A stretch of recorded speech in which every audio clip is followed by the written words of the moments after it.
Hello, we're ready to start again, and I want to take today to talk about, in a comprehensive way, a subject that I've been referring to sort of tangentially for a long time. It's been an important issue in American history, but I want to just tie everything together and have one lecture on the one big topic of slavery. That's what today's topic is. And I'm going to tie some things together that I've already talked about, but try to have a thorough approach just to this topic. If you remember, going back to colonies, slavery was legal in all colonies and it existed in all colonies. But after we became independent, people started looking at slavery, and as a generalization, 7 northern states decided to abolish slavery. Now, as I indicated, they did so in a very sort of haphazard way. They did so almost reluctantly. There was not a lot of moral fervor about this. They did so usually in sort of a half-hearted way. They did it in kind of a partial way. They were just very reluctant to do it, but they eventually, the 7 northern states, decided to abolish slavery in their state, whereas the 6 southern states decided to keep it. And the key difference between northern states and southern states was simply basic economics. Slavery was just more important to the economy of southern states than it was to northern states. So slavery was not important that much in northern states to their economy, so they were willing to go ahead and get rid of it. Southern states, where agriculture generally tended to be more labor intensive, there was a greater demand for slave labor in southern agriculture. Products such as tobacco and sugar required a lot of labor, and so the southern states decided to keep slavery. Now, the division between northern and southern was the line between the state of Pennsylvania and the state of Maryland. The 6 states from Maryland south, and that would be Maryland, Delaware, Virginia, North Carolina, South Carolina, and Georgia. They all kept slavery. The 7 states to the north, starting with Pennsylvania, including then New Jersey, New York, Connecticut, Rhode Island, Massachusetts, and New Hampshire. Those 7 states rather, all decided that slavery was not important to them. So the dividing line between slavery and slave states was the line dividing the states of Maryland to the south and Pennsylvania to the north. Now, that line had been surveyed in colonial times by 2 surveyors hired by what were then colonies of Pennsylvania and Maryland to resolve the boundary between what was then colonies. Those 2 surveyors had the names Mason and Dixon. So the line separating those states was called the Mason-Dixon line. It was not intended to be a line separating slave from free or separating north from south. It was intended to be a line dividing 2 colonies. But in effect, that became the line between slave states and free states. And so, as of the early history of the Republic, we ended up divided along the Mason-Dixon line of the 13 original states. And then, if you recall, the Congress, under the Articles of Confederation, decided to establish the Northwest Territory. This was the Northwest Ordinance of 1787. And it covered the territory north of the Ohio River. And in that territory, slavery was abolished. It was prohibited from being introduced there, but with an assumption that to the states, the territories south of that line, south of the river, slavery would be allowed. If you look at a map, and I'm sorry I don't have a map here that I can show you, but look in your textbook and check at a map, and you'll see that the Mason-Dixon line between Pennsylvania and Maryland runs over to the Ohio River, and it kind of starts where the Ohio River starts, near Pittsburgh. So the Ohio River is sort of a geographic extension of the Mason-Dixon line, and that extended the area of slave states from free states. So that as we expanded, as we added those states west of the original 13, and we kept adding states, there was a sort of an assumption, and it worked out, that northern states did not have slavery, southern states did, and the dividing line across the country was the Mason-Dixon line for the original 13 states, and then the Ohio River for the extension of that down to the Mississippi, so that all the area east of the Mississippi River became divided. And again, what drove that was economics, not moral issues, not political issues, not constitutional issues. It was just simply a product of the economy. Northern agriculture tended to be focused on family farms, focused on grain production, which is not labor intensive. Southern agriculture was more labor intensive, so the demand for slavery was greater in the South, and so southern states retained slavery. And that's just the way it was. That was the reality, that was the economics of the situation, and so that was the reality of the situation. And generally, Americans were comfortable with that. Now, there were people who did not like slavery, and I've talked about this several times. There were people in both sections who objected to slavery on moral grounds. There were people who were religiously motivated, and their religion convinced them that slavery was wrong. There were certainly many Christians who considered slavery wrong. Quakers did. There were people in both North and South who considered slavery wrong, morally, on religious grounds, and they also objected to it as an American institution because of our commitment to the concept that all men are created equal. And many people took that seriously and said slavery is inconsistent with that. But as I told you, they just couldn't get over two big problems. Problem number one was they could not decide what to do with slaves if they were freed.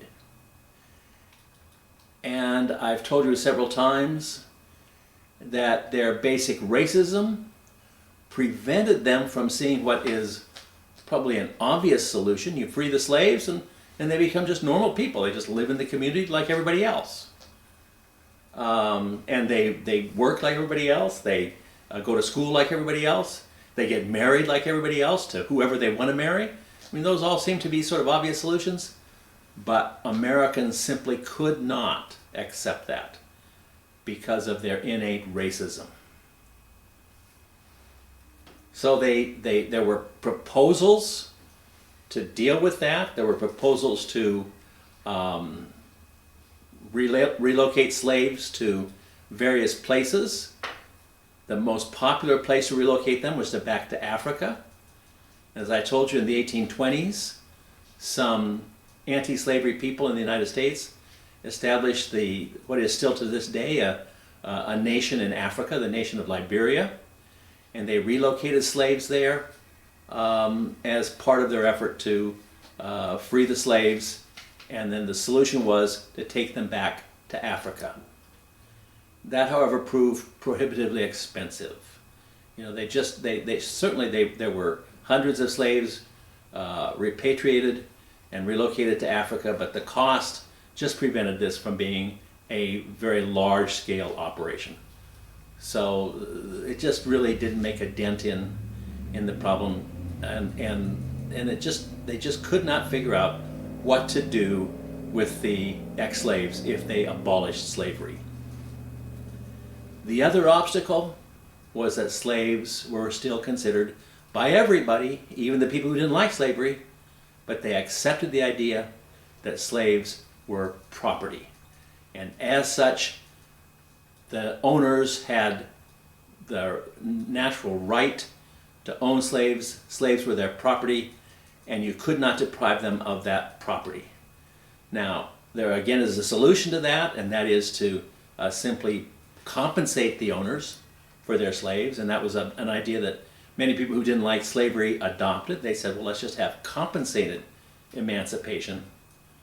And that would have gotten over the problem, but the numbers were just too prohibitive. The expense was just beyond what anybody could think of affording. So the practical economics of the situation prevented that from really happening on any large scale. There's just no way that the price of slaves could be paid for all the slaves in the country to free all the slaves. That was just financially totally impossible. So the anti-slave people just had nowhere to go. They just couldn't deal with anything. So they didn't like slavery. They considered it wrong, but they just lived with it. They learned to live with it.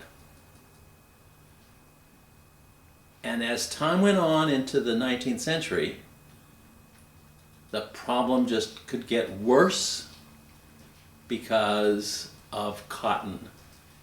The invention of the cotton gin and the use of cotton as a raw material for the textile industry, which at a certain point was the largest industry in the United States. And that just simply increased the demand for slaves, increased the price of slaves, and made any solution even more and more impossible. It became harder and harder to think about compensating owners because the price of slaves kept going up and up and up, and it just was not a viable solution. Now, as I told you, cotton, by natural factors, was limited to the South and even to the Deep South. Basically within that sort of that northern tier of the South, which would mean the states, these are slave states, Delaware, Maryland, Virginia, Kentucky.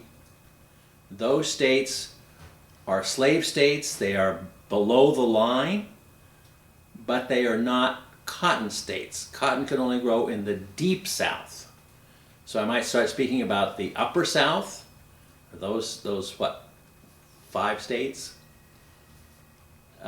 Or the Deep South, which would be Georgia, South Carolina, North Carolina, Alabama, Mississippi, Louisiana. Those are the cotton-producing states, and within those states, the price of cotton just continued to rise, or the extension of the production of cotton continued to rise, the demand for slavery continued to rise, the price of slaves continued to rise, and slavery just became more and more entrenched because it was just so economically acceptable. And I talked in my last lecture about why South Carolina did not become industrialized, and I said that they just did not ever think that they could use slaves in an industrial setting. And I suggested then at that time that slave labor, even on plantations, was inherently inefficient. You're dealing with a labor force that is there only because of force, not because anybody there wants to be producing cotton. They're simply forced to work And that's not a very efficient way. People don't respond to that very positively. And as I told you, slaves thought of all kinds of ways to resist slavery and to show their independence, their humanity, by not working well. So cotton was not, or slavery was not a very efficient system. But the problem was that the price of slaves kept rising, which meant that people who owned slaves kept getting richer. Their net worth is based on the value of their assets. Their assets are slaves, and if the price of slaves keeps going up, by definition, the value of their assets, their wealth keeps going up. So their wealth is tied into slavery, and so they simply could not consider giving up their slaves, not because slavery was such an effective labor system. It really was not a very effective labor system. It was not a very efficient labor system. That's why nobody wanted to put slaves into factories. It just didn't work. It was not a very productive system. But it was so valuable, and there was so much money in it, that the wealth was so great from slaves that Southerners just simply became more and more adamant about defending slavery. They just insisted they had to have slaves. Not because they was that productive. As I told you, they probably would have been better off if they'd freed the slaves and just hired them back as free laborers. But the slaves were an asset, and it was wealth, and Southerners were getting richer and richer simply because the price of slaves kept going up. So the whole issue was just becoming more and more irresolvable. You just can't deal with it because of the economics. Now, we saw that by the 1820s, or by 1820, let us say, the area east of the Mississippi has all been settled. There are all states there. All the territory. There were a couple places that were not yet states. Florida was not yet a state. We had just acquired it from Spain in 1819. But basically, the area east of the Mississippi has been resolved, and it's been divided along the Mason-Dixon/Ohio River line. In 1820, we're ready to start looking at states west of the Mississippi, looking at the area that the United States had acquired in the Louisiana Purchase. We're now starting to settle in that area, and the first area west of the Mississippi to be ready for statehood was Missouri. Now, Missouri is basically north of the line. It's sort of, if you look at the Ohio River, it kind of runs into the Mississippi, and that's approximately at the southern boundary of the state of Missouri. So Missouri is sort of north of the line.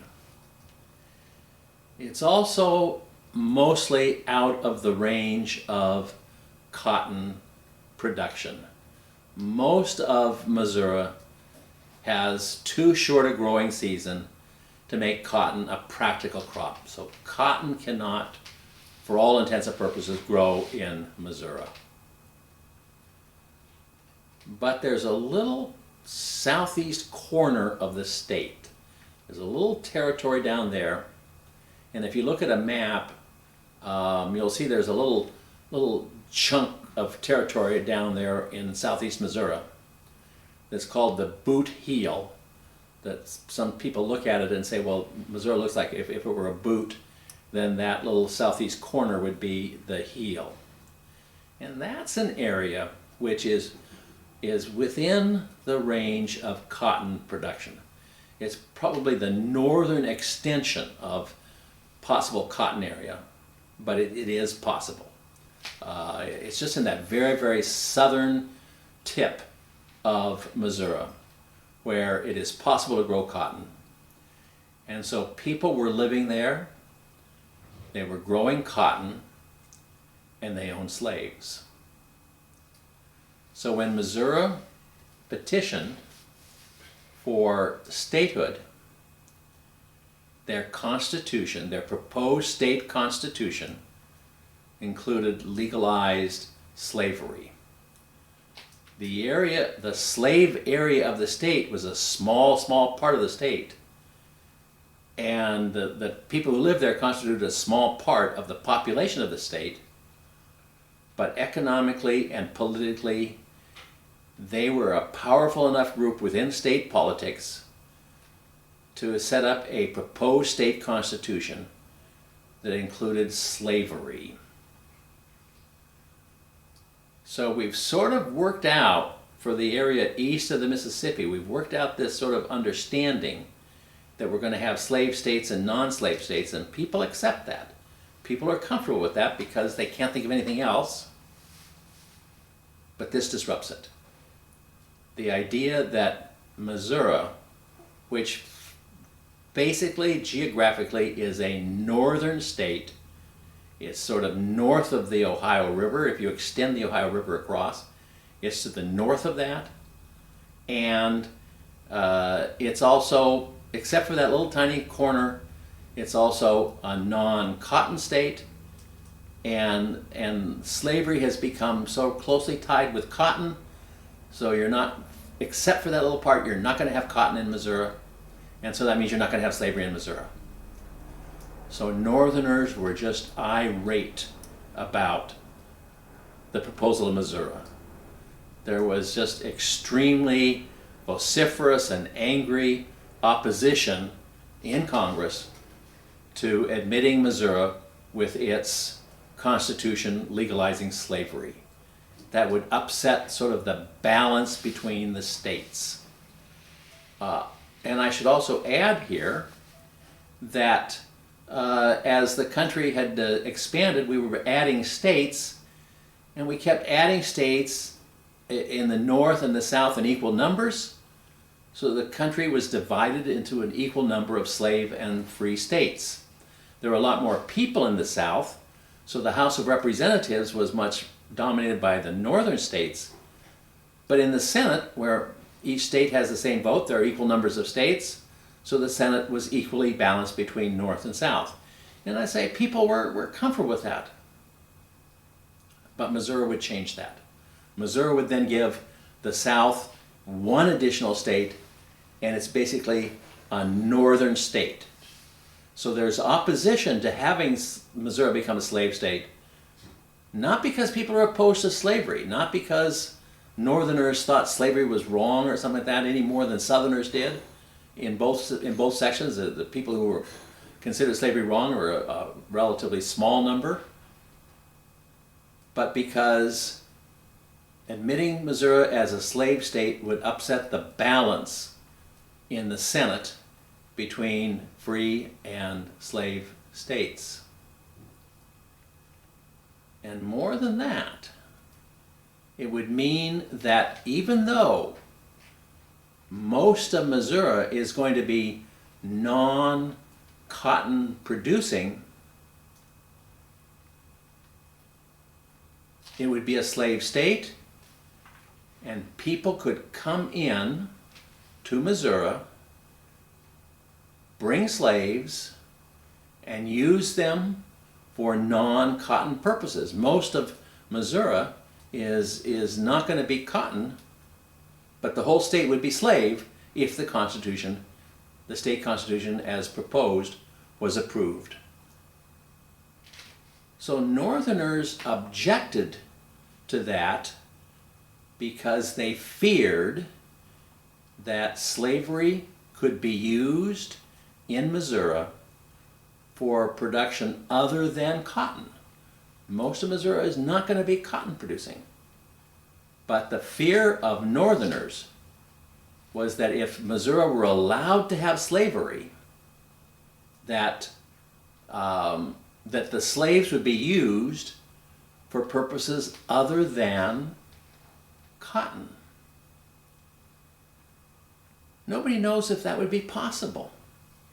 Nobody knows if it could ever become practical to use slave labor in non-labor intensive agriculture. Yes, slavery could be used in cotton producing because cotton is labor intensive. And even at that, I said it wasn't particularly productive, it wasn't particularly efficient. Why would you want slaves for a wheat farm? Most of Missouri is going to be wheat or corn production. It's not going to be cotton production. But if slaves were brought in, and if people could make slavery work in non-cotton agriculture, then all of Missouri would have slave labor. And the fear was that the use of slave labor in non-cotton agriculture would lower the price of all non-cotton agricultural products. Let's just say grain. Let's just say wheat and corn. The price of wheat and corn would go down if slave labor were used to produce it in Missouri. Now, as I said, we don't know if that would have happened or not. My estimate is that in fact Northerners had nothing to fear. I am very skeptical of any thought of using slave labor successfully in non-cotton agriculture. As I said, I don't think it was very productive in cotton agriculture. And certainly cotton was a labor-intensive type where you really needed a lot of labor. Why would you use slaves in grain production where you don't need a lot of labor, which is not labor-intensive? And as a matter of fact, it was becoming less labor-intensive because of improvements in agricultural technology, improvements in reapers and so forth.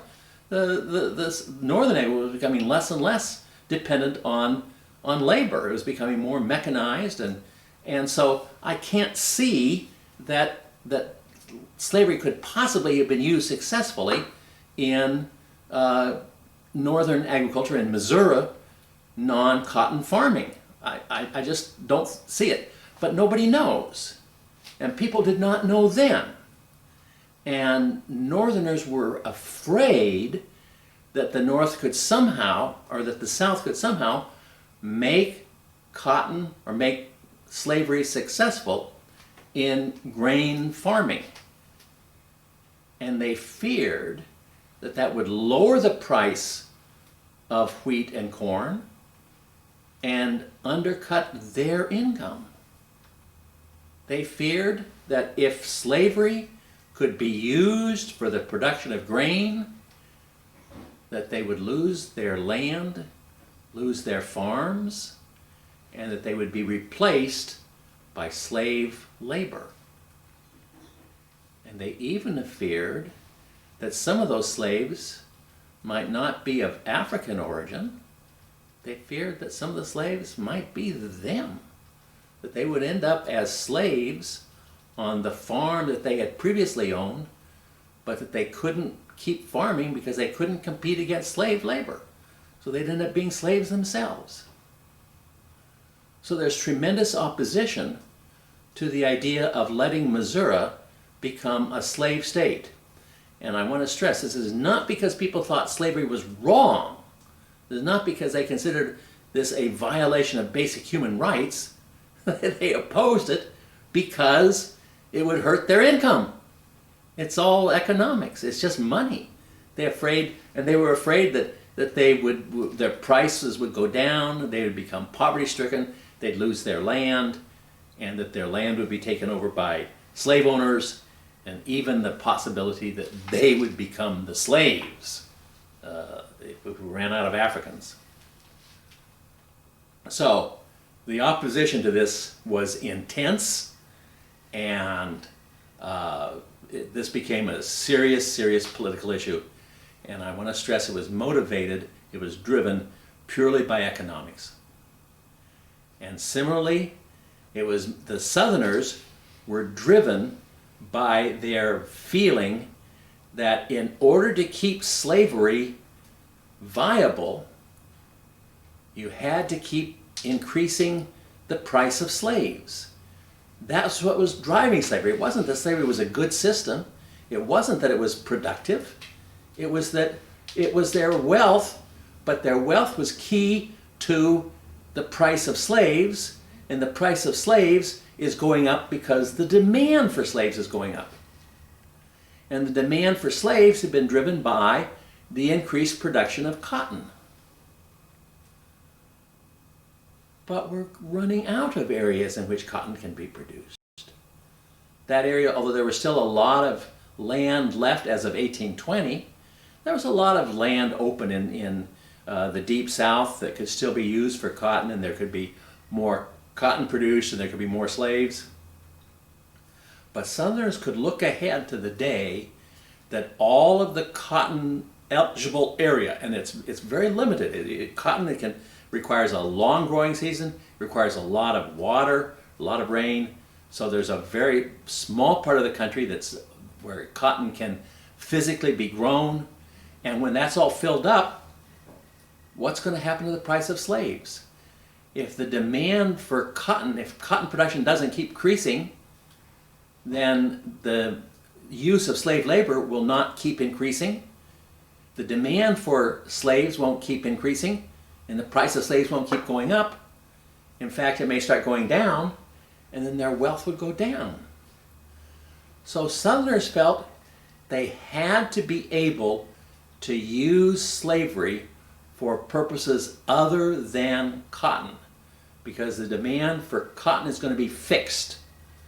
The price of slaves has to keep growing in order to make it viable, and that means they have to keep increasing the demand for slaves, which means when the cotton area is all filled up, you're going to have to start using slaves in non-cotton activities, in non-cotton agriculture. That meant you had to have the right to take your slaves into Missouri and use it in Missouri. Most of Missouri is going to be grain fields. You've got to be able to use slaves in Missouri grain fields, and that way you'll be able to expand your agricultural production using slave labor. You can use slaves in non-cotton agriculture.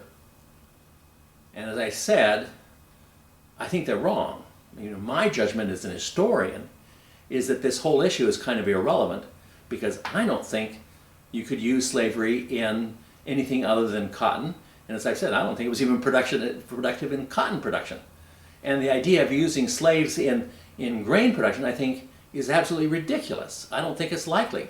So I think the North was wrong in fearing it, and the South was wrong in demanding it, insisting on it. I think they were both wrong, but they both believed that, and they both were then convinced that the Northerners were convinced you could not allow slavery into Missouri, and Southerners were convinced you had to allow slavery into Missouri so that you could keep increasing the demand for slaves by moving out of cotton production, which is going to run out pretty soon. We're going to use up all the cotton land there is.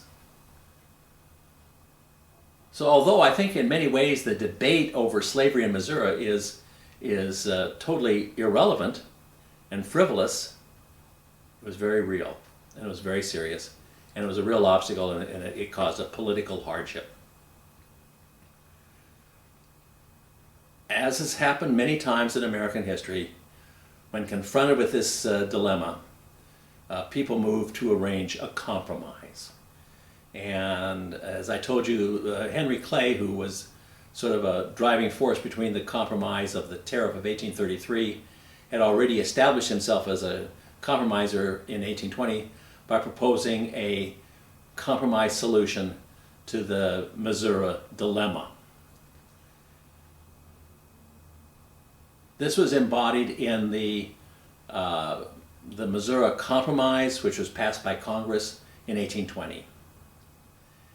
It stated that Missouri would become a slave state, that Missouri would be allowed, even though it's north of the sort of line between slavery and non-slavery that had existed in the area east of the Mississippi. But the compromise said that for the rest of the territory of the United States to the west, everything west of the Mississippi that we had at that time, which was basically limited to the Louisiana Purchase, that whole territory of the Louisiana Purchase would be divided along the southern boundary of Missouri, which is the geographic line of 36 degrees 30 minutes north latitude. 3630 is the southern boundary of Missouri. And that line would be extended all the way out through the rest of the Louisiana Purchase as it existed at that time, as the territory of the United States existed at that time. And although Missouri was north of that line, Missouri would be allowed to be a slave state, but the rest of that whole territory would be non-slave. And that meant that in the long run, several states, when they were ready, there's all of that territory out there is not yet ready for statehood, is not yet settled yet. But when it does, it's all going to be non-slave states. Only the area south of 3630 would become a slave state. And frankly, the only territory south of 3630 that the United States possessed at that time would be what would become the state of Arkansas, and then the territory of Oklahoma, but that we had designated as Indian territory. That's where we were forcing Indians to live, as we drove them out of, broke up the Tecumseh movement and drove Indians out to that area. So Oklahoma is not going to be a state, it's going to be an Indian territory. So there's really only one state. So what's happening here is that the South is getting the long run loss from the Missouri Compromise, but they're getting the immediate short run gain of another slave state, Missouri. So that was the resolution of the issue of slavery. And so what we've done is then, now that the line, which is the Missouri, is the Mason-Dixon line of the original 13 states, and then the continuation is the Ohio River through the rest of the area east of the Mississippi, and now west of the Mississippi, the line is 3630. And if you look at a map, there's a little jog there. It's not exactly the Ohio River is a little bit north of 3630, but it's close enough. So it's approximately an extension of the line down the Ohio and then across 3630. So look at a map and you'll see how we had divided now the rest of the country, the area west of the Mississippi, as east of the Mississippi we've divided into the north is non-slave and the south is slave. And as I say, that's a compromise that people accept. People are comfortable with that. It's the reality. It's the economic reality. It's saying that we're going to have slavery where cotton can grow, and we're not going to have slavery where cotton can't grow, with the exception of Missouri. And that's sort of, that sticks out. That's that slave state. That's really a northern state. But that was part of the deal. Another feature of the Missouri Compromise was that because there's an additional slave state of Missouri, and it turned out that there was sort of a solution to it that had nothing to do with Missouri. Forever, the state of Massachusetts had included a section that was not connected to the rest of it in what was called Maine. I mean, there's a whole area of Maine that's actually part of the state of Massachusetts, had always been that way, and it really didn't belong to Massachusetts. It's not geographically connected to it. There's a sort of like, a section of Massachusetts that doesn't really belong to Massachusetts. So they decided, and people in the area were quite comfortable with this.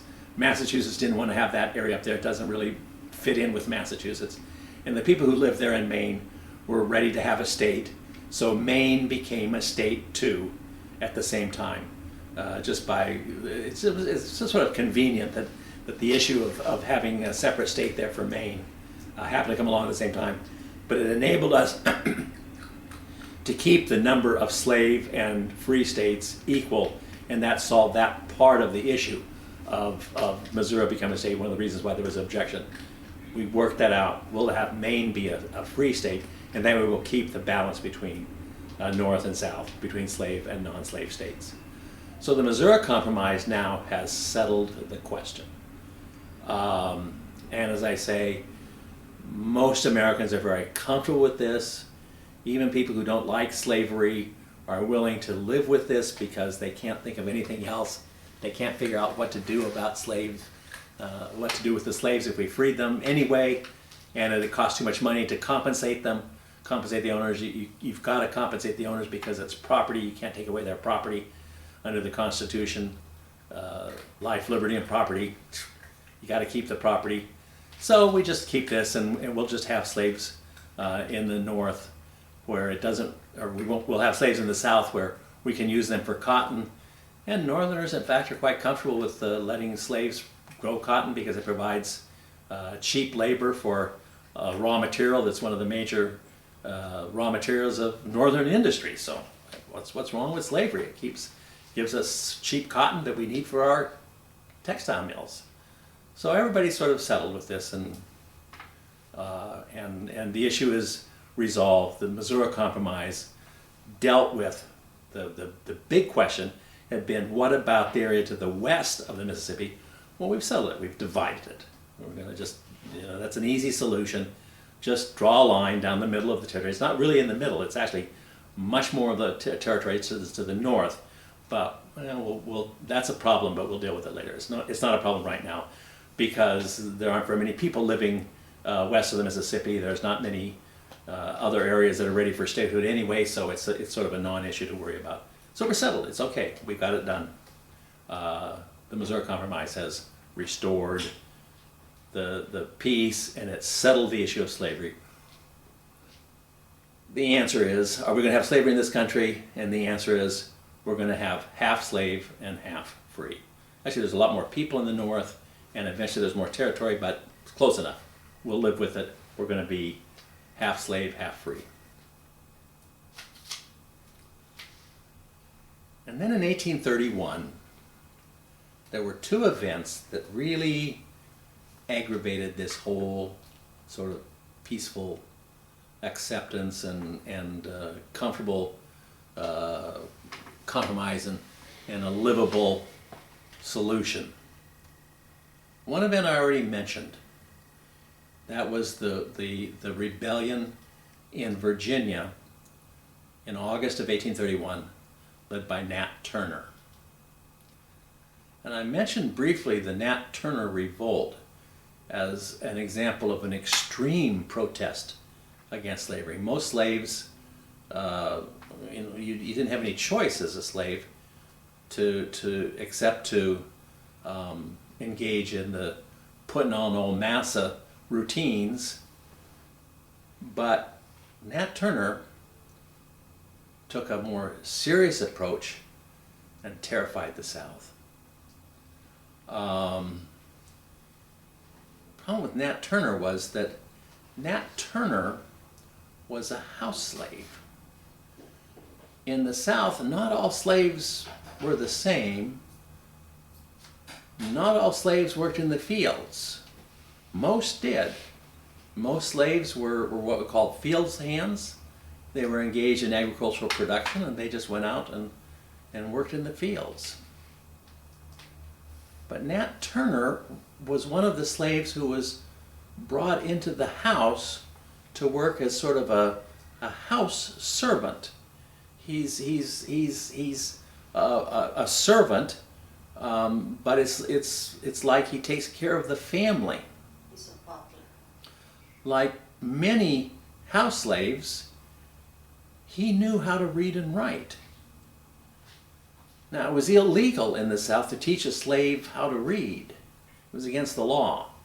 Southern state legislatures don't want slaves reading seditious literature. They don't read this dangerous, radical stuff such as the Declaration of Independence or the Bible or any of that other dangerous literature. So slaves were not allowed to read. But some slaves managed to learn. Sometimes slave children would be taking care of the master's children.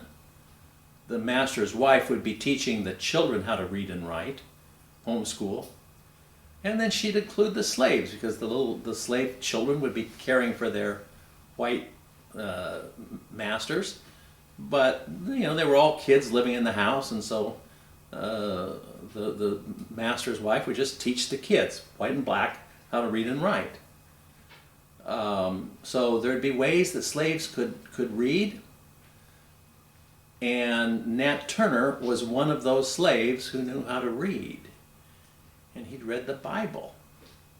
And he'd learned from the Bible that God treats all of his people the same, and that slavery was wrong. So Nat Turner was the one who led the rebellion, which ended up, as I said, killing, I think it was the number of the 60 in my head is something like 60 white people, mostly women, because the men had gone down to a religious revival over the state line into North Carolina. The Turner's plantation was right on the border between Virginia and North Carolina. And so this is one of the trusted slaves. This is one of the slaves that you've allowed to live in your house. Now he's a servant. He's an inferior worker. He lives in maybe in the house, but in the basement or other undesirable part of the house. So he's definitely an inferior, and you keep him as inferior. But he's still somebody that you've trusted it, and he's learned to read. Maybe you taught him somehow, or your wife did, or something. So he's the elite of slavery, and yet he's the one that led the rebellion. So this terrified the South. This led to round after round of new and harsher restrictions. The whole issue of slavery in the South became something that absolutely had to be maintained. As I told you, at the time of early history, of early days of America, there were many Southerners who opposed slavery. Anti-slavery sentiment was a minority in both North and South, but it was probably just as much a Southern phenomenon as it was Northern. There were people in the South who just considered slaves wrong. There were a lot of Southerners who did not own slaves, and many of them objected to the institution of slavery. They felt that it kept the price of agricultural products low and hurt them as non-slave owning farmers. So there was some opposition to slavery in the South, but after Turner's Rebellion, it just went away. You just could not hold on to that position. If you did, your neighbors would just beat you up, and there's just no acceptance of any hint of anti-slavery sentiment in the South. And so the South dug in its heels and became more and more adamant about defending slavery. We've got to keep slaves. We've got to keep the African Americans in their place. We've got to keep them under control. Southern legislation regulating slaves became more and more strict, became harder and harder for slaves to intermingle. Slaves were not allowed to wander around in visiting neighbors or anything. The whole atmosphere of the South became more and more oppressive. The South became more and more of a police state that just insisted on keeping the slaves under strict control because of fear of a repeat of Nat Turner's revolt. And another development in the North also started in 1831 when a Boston minister named William Lloyd Garrison started publishing a journal called The Liberator. And he advocated abolition of slavery. And his argument was slavery is simply wrong. It is simply immoral, and it must be abolished. It must be abolished immediately. And the questions that people had raised about this all along were, well, what do we do with the slaves if we free them? And his answer was, I don't care. It doesn't matter. It doesn't matter what we do with the slaves. We simply have to abolish slavery. We'll work it out what goes to the slaves. We'll deal with that, but we've got to take that first step. We've got to abolish slavery, period. And then people said, well, but what about compensating the owners? The slaves are property. And so if you're going to take away the slaves, you've got to compensate the owners. You can't, under the Constitution, you can't take away people's property. The Constitution prohibits the government from taking away people's life, liberty, or property. We can't take away their property. We can't abolish slaves. The only thing we can do is we can compensate the owners. It's just, you can take people's land. You know, if you need to build a road somewhere, you can take their land, but you have to compensate the owner. In the same way, you take away the slave, you have to compensate the owner. And Garrison said, no. He said, slaves are not property. Slaves cannot be property. Slaves are human beings. And if the Constitution says that slavery is legal, then I say the Constitution is wrong. The Constitution has to be rejected. And Garrison would give speeches presenting his abolitionist views, and in those speeches he would say that the Constitution was wrong. He would set the Constitution on fire. He'd get out a match and light the Constitution on fire. And of course that just outraged everybody. That just infuriated people who saw him as unconstitutional, as violating law and order, as a radical, an extremist, a threat to this country. He was considered a dangerous, violent man. Starting in 1831, though,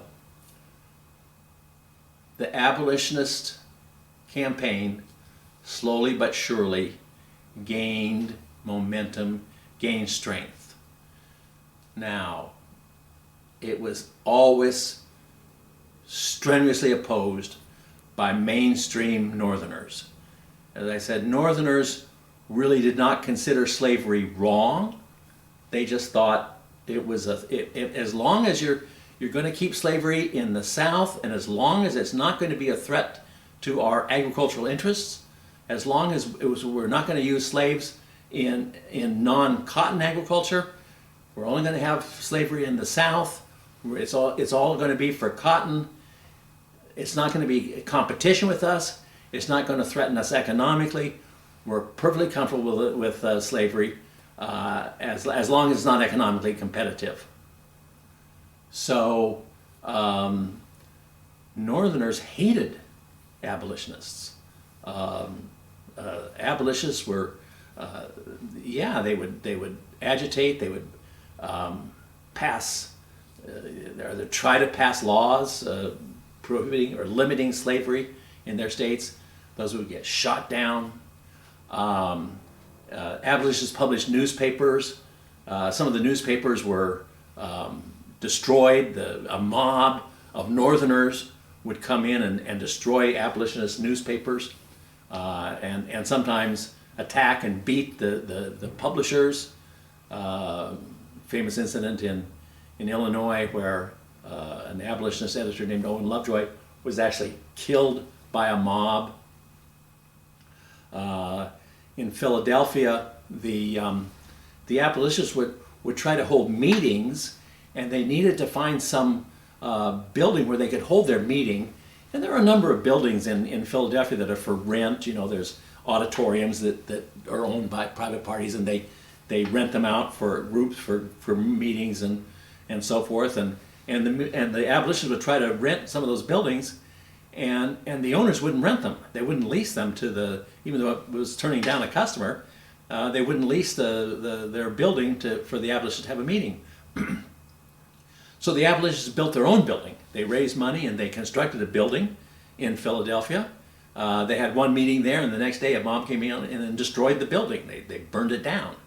There's a lot of violence in America against abolitionists because they are threatening property rights.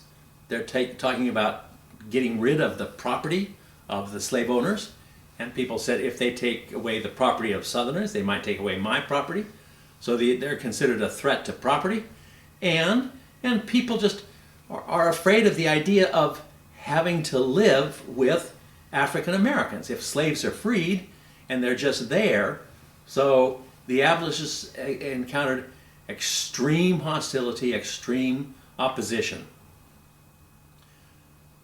Slowly but surely, though, their numbers grew and abolitionists became more and more a factor in American life.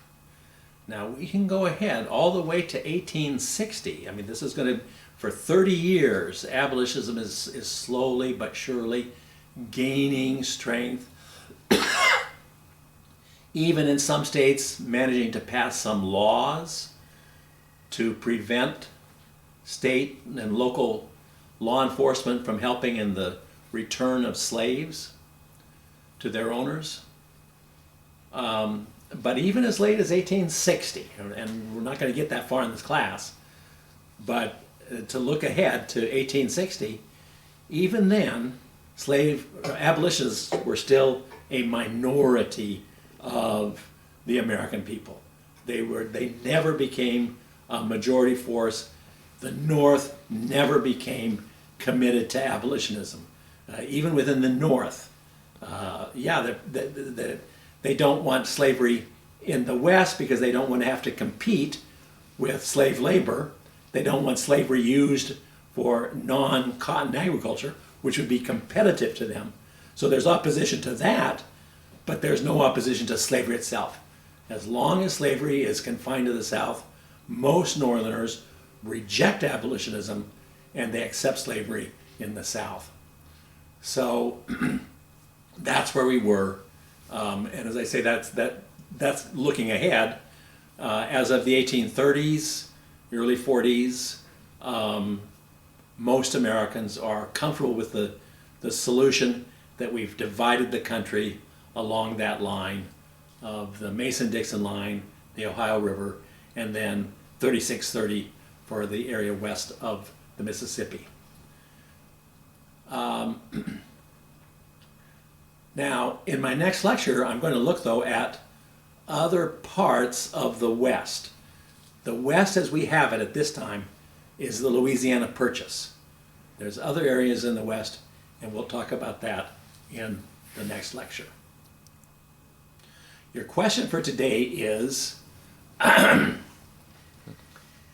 in the Missouri Compromise, how did Congress deal with the question of having an additional slave state, and that meant 2 additional senators from a slave state? That was one of the issues. How did Congress resolve that question as part of the Missouri Compromise?